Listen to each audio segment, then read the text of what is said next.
কোনোবাই দেখিবলৈ ধুনীয়া হ'ল বুলি কোনো ৰাজনৈতিক দলৰ পৰা কোনোবা আহিছে বুলি শুনিছোঁ ৰাইজৰ দল নে জাতীয় পৰিষদ সেইটো মই নাজানো কোৱাহে শুনিছোঁ মই মোবাইল টিভি চোৱা ইমান সময়ো নাই ৰাইজৰ দল নে জাতীয় পৰিষদৰ পৰা কোনোবা এজনী আহিছে বোলে দেখিব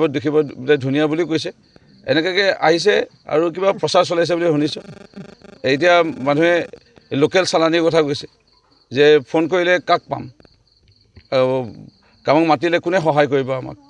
মোক আকৌ চবেই ধনু বুলিও জানে বহুত মানুহে ৰূপজ্যোতি কুৰ্মী বুলিও নাজানে মৰিয়নি সমষ্টিত ধনু বুলি মই পৰিচিত মৰিয়নি সমষ্টিত তে এই ইয়াত মই মোৰ মা দিনৰ পৰা আজি ৩৫ বছৰে মানে ৯০ চনৰ পৰা কিমান মানুহৰ বিয়া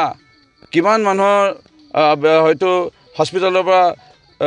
মানে মৃতদেহ আনিবলৈ মৃত্যুৰ পিছত চাগে সহায় কৰিছোঁ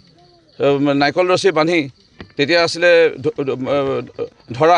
ধৰাত নাৰিকল ৰছী বান্ধি মৃতদেহ এম্বেচেডৰ গাড়ীত পিছপিনে বহাই কিমান মানুহক আনিলোঁ মোৰ মামা পেহী বাইদেউ নবৌৱে ভৰি আছে মৰিয়নি সমষ্টি তেখেতে ক'লে মাক 3 বাৰ জিকালে আৰু তেখেতে ক'লে মোক 5 বাৰ জিকালে আৰু তেখেতে ক'লে মোক 6 নম্বৰ বাৰো জিকাব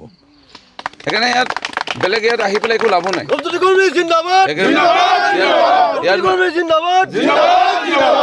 কিমান মানুহৰ মুখত বিপদত পৰীক্ষা বোলে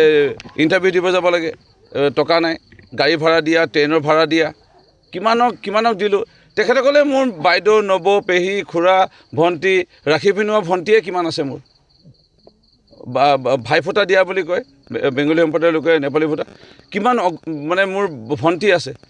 মোৰ কাৰণে কিমানে প্ৰাৰ্থনা কৰে মই শুনি উঠাৰ আগতে মোৰ জেঠাই মামী এনাই নিচা